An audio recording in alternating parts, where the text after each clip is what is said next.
اعوذ باللہ من الشیطان الرجیم بسم اللہ الرحمن الرحیم واختار موسیٰ قومہ 70 رجلا لمیقاتنا۔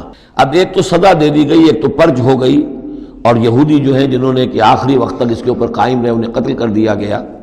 اب اس کے بعد ایک اجتماعی توبہ کے لیے حضرت موسیٰ علیہ السلام نے اپنی قوم کے 70 سرکردہ افراد کو لیا، واختارا چن لیا۔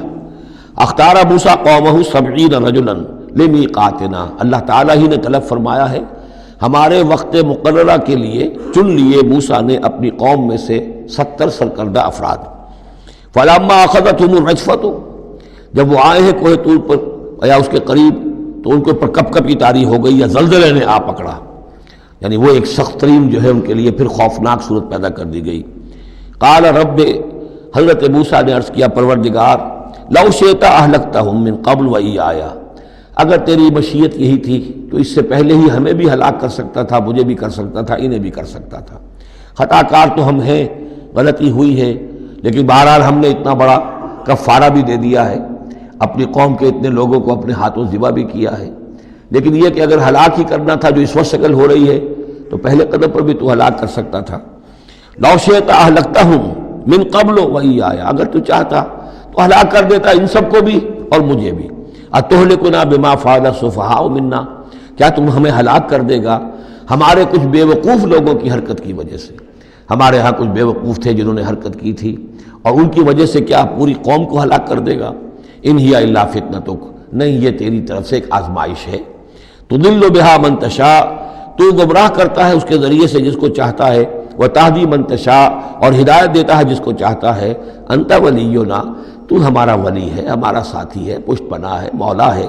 فاغفر لنا، بس ہمیں بخش دے، ہماری گناہ کو معاف فرما، ورحمنا، ہم پر رحم فرما، وانت خیر الغافرین، اور یقیناً تمام بخشنے والوں میں تو سب سے بہتر بخشنے والا ہے۔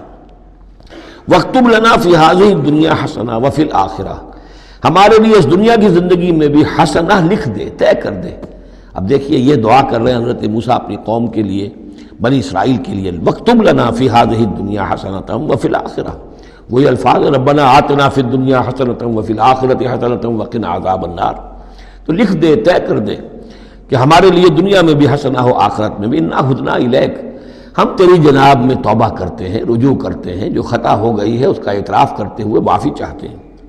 قال عذابی اصیب بہ من اشاء، اللہ نے فرمایا جہاں تک میرے عذاب کا تعلق ہے وہ تو اس میں تو میں مبتلا کروں گا جس کو چاہوں گا۔ ورحمتی وسعت کل شیء، تم رحمت کا سوال کر رہے ہو تو ایک رحمت تو میری وہ ہے جو ہر شے کے شامل حال ہے، ہر شے کا وجود میری رحمت سے ہے، اس کا بقا میری رحمت سے ہے، اس کا تسلسل میری رحمت سے ہے۔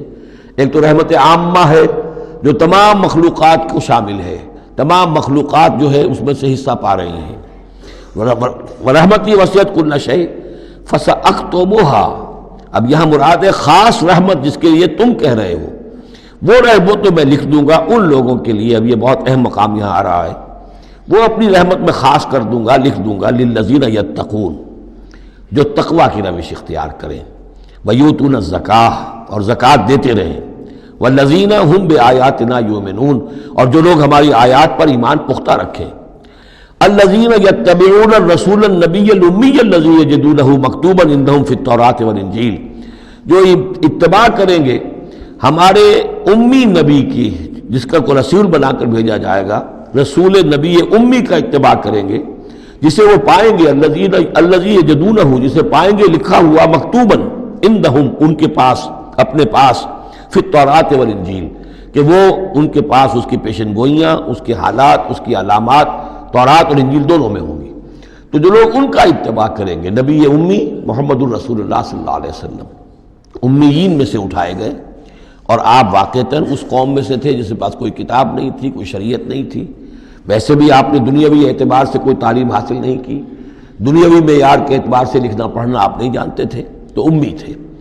تو رسول نبی الامی، جو پیروی کریں گے میرے اس رسول کی جو نبی امی ہوگا، جسے یہ پائیں گے الذی یجدونہ مکتوبا، لکھا ہوا، جس کی علامات اور جس کی پیشن گوئیاں، عندہم فی التوراۃ والانجیل، ان کے پاس تورات اور انجیل دونوں میں، یامرہم بالمعروف، وہ انہیں نیکی کے حکم دے گا، وینہاہم عن المنکر، اور تمام بدیوں سے روکے گا، وَيُحِلُّ لَهُمُ الطَّيِّبَاتِ اور ان کے لیے تمام حلال چیزیں، پاک چیزیں حلال کر دے گا۔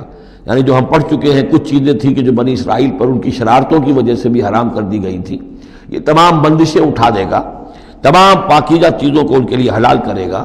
وَيُحَرِّمُ عَلَيْهِمُ الْخَبَائِثَ اور جتنی خبیث ناپاک چیزیں ہیں انہیں حرام قرار دے گا۔ وَيَضَعُ عَنْهُمْ إِصْرَهُمْ وَالْأَغْلَالَ الَّتِي كَانَتْ عَلَيْهِمْ اور ان سے اتار دے گا، دور کر دے گا، انہیں نجات دے گا ان کے بوجھوں سے اور ان کی ان توقوں سے کہ جو ان کے اوپر پڑے ہوئے ہوں گے۔ یعنی مختلف رسوم اور رواج، ان کے توق جو لوگ باندھ لیتے ہیں اپنے گلوں کے اندر، چاؤ چاؤ میں کچھ لوگ دولت والے جو ہیں وہ نئی نئی رسمیں ایجاد کرتے ہیں، نئے نئے تہوار ایجاد کرتے ہیں، نئی نئی جو ہے اور تقریبات کا چرچا ہو جاتا ہے۔ غریبوں کے لیے پھر ان کو پورا کرنا پڑتا ہے۔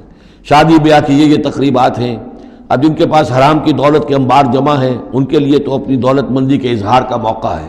کیسے پتہ چلے گا ہم دولت مند ہیں؟ اسی طریقے سے جیسے کہ ہندوؤں کے ہاں بنیے کی دولت کیا لگتی تھی مکان پر یا بیاہ شادی پر، باقی کھانا پینا ان کے ہاں نہیں تھا، نہ اچھا پہننا، نہ اچھا کھانا، نہ اچھا پینا، لیکن مکان بنائیں گے تو عالیشان، اور دوسرے یہ کہ شادی کریں گے تو پھر ٹھاٹ کے ساتھ۔ یہی ہمارے ہاں بھی معاملے چلے آ رہے ہیں، وہ ہندوانہ پس منظر ہے اور اس میں رسومات ہیں۔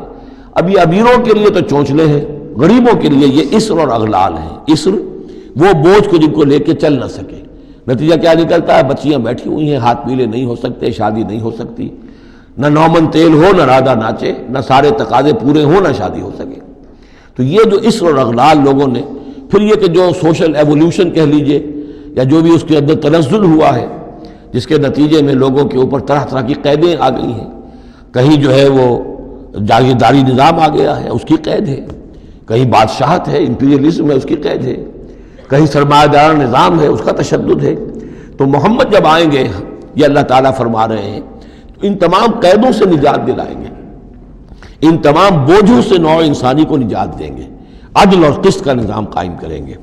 تو وہ چاہے رسومات کی شکل میں ہو اور چاہے یہ کہ ایک نظام ظالمانہ ایکسپلائٹیٹو اگر نظام ہے، ریپریسو نظام ہے، تو اس کو ہٹا کر فالذین آمنوا بہ۔ اب یہ جو الفاظ آ رہے ہیں اس آیت مبارکہ کے، یہ بہت اہم ہے، اس پر میرا ایک پورا کتابچہ موجود ہے کہ جس کا عنوان ہے نبی اکرم صلی اللہ علیہ وسلم سے ہمارے تعلق کی بنیادیں۔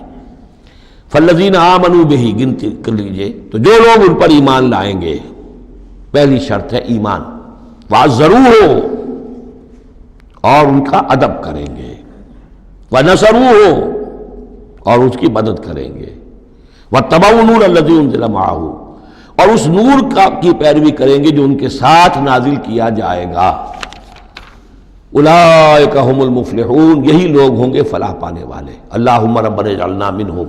اب یہاں تھوڑی سی وضاحت کر لیجئے، فالذین آمنوا بہ، وہ لوگ جو اس پر ایمان لائیں گے۔ ایمان کے دو تقاضے سمجھ لیجئے، ایک تقاضا اطاعت، لا یؤمن احدکم حتی یکون ہواہ طبعا لما جئت بہ، تم میں سے کسی شخص کا مجھ پر ایمان نہیں ہے جب تک کہ اس کی خواہش نفس تابع نہ ہو جائے اس کے جو میں لے کر آیا ہوں، جو احکام میں لے کر آیا ہوں۔ تم اگر جب ایمان رکھتے ہو کہ میں اللہ کی طرف سے لے کر آیا ہوں تو تمہیں ان کو ماننا ہے۔ لا یؤمن احدکم حتی یکون ہواہ طبعا لما جئت بہ۔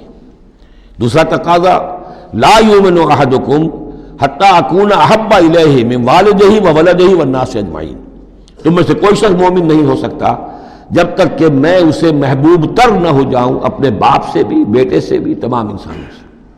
تو ایک غائب درجے میں اتباع اور اطاعت، اور دوسرے غائب درجے میں محبت محمد رسول اللہ صلی اللہ علیہ وسلم کی، یہ ایمان کے تقاضے ہیں۔ اب اس کا نتیجہ خود بخود نکلے گا، پھر آپ کی تعظیم ہوگی، عظمت ہوگی، آپ کا نام جہاں سنیں گے درود آپ پڑھیں گے، یہ ساری چیزیں جو ہیں، اور یہ کہ جہاں آپ کا کوئی قول آپ کو سنایا جائے فوراً زبان بند ہو جانی چاہیے۔ پھر یہ نہیں کہ اپنی عقل جو ہے آدمی لڑا رہا ہے، ہاں اس کی تحقیق ہو سکتی ہے کہ واقعتاً یہ حضور نے فرمایا یا نہیں فرمایا، یہ حدیث ضعیف ہے، مضبوط ہے، کیسی ہے، لیکن اس وقت خاموش ہونا ضروری ہے۔ جب کسی نے کہا یہ حدیث ہے، ہو سکتا ہے کہ حدیث صحیح ہو اور حضور کی طرف اس کی نسبت جو ہے وہ صحیح ہو، مضبوط ہو، لہذا فوری طور پر اپنی زبان بند کر دینا یہ ادب کا تقاضا ہے۔ تو ضرور ہو وہ نصرو ہو، اور مدد کرے۔ مدد کس کام میں؟ حضور نے ذاتی تو اپنی کوئی امپائر بلڈ نہیں کی، نہ آپ نے اپنے لیے کوئی جاگیر بنائی، نہ کوئی جائیداد بنائی، کس کام کے لیے نصرت چاہیے تھی؟ اللہ کے دین کے لیے۔ اس کے غلبے کی جد و جہد، اس کے لیے بھیجے گئے محمد صلی اللہ علیہ وسلم، هو الذی ارسل رسولہ بالہدی ودین الحق لیظہرہ علی الدین کلہ، اور اس کے لیے پکار ہے من انصاری اللہ، یہ میرا فرض منصبی ہے، اللہ کا دین مجھے غالب کرنا ہے، یہ میری ذمہ داری ہے، کون ہے جو میرا ہاتھ بٹھائے، میرا مددگار بنے؟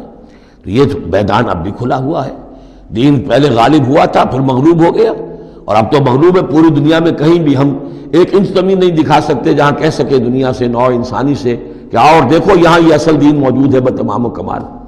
تو وہ مشن جو ہے محمد رسول اللہ صلی اللہ علیہ وسلم کا، وہ اب بھی زندہ ہے، لہذا اس کی مدد کرنی ہے۔ وَاتَّبَعُوا النُّورَ الَّذِي أُنزِلَ مَعَهُ، اور اس مشن کی تکمیل میں جو راستہ ہے، جو طریقہ اللہ نے بتایا ہے، وہ اس قرآن کے ذریعے سے ہے، تذکیر قرآن سے، تبلیغ قرآن کی، انذار قرآن سے، تبشیر قرآن سے، تعلیم قرآن کی، یتلو علیہم آیاتہ ویعلمہم الکتاب والحکمۃ ویزکیہم، اس کے ذریعے سے لوگوں کو کھینچو، لوگوں کو نکالو گندگیوں میں سے اور اندھیروں میں سے، لوگوں کے اندر ایمان کی شمع روشن کرو، پھر انہیں منظم کرو، جمع کرو، پھر باطن سے ٹکراؤ۔ فالذین آمنوا بہ وعزروہ ونصروہ واتبعوا النور الذی انزل معہ، تو جو لوگ ان پر ایمان لائیں گے اور ان کی تعظیم کریں گے اور ان کی مدد کریں گے اور اس نور کی پیروی کریں گے جو ان کے ساتھ نازل کیا جائے گا، یعنی قرآن مجید حضور کے ساتھ یہ نازل کیا گیا، بھیجا گیا۔ اولئک ھم المفلحون، یہی لوگ ہوں گے فلاح پانے والے۔ صدق اللہ العظیم۔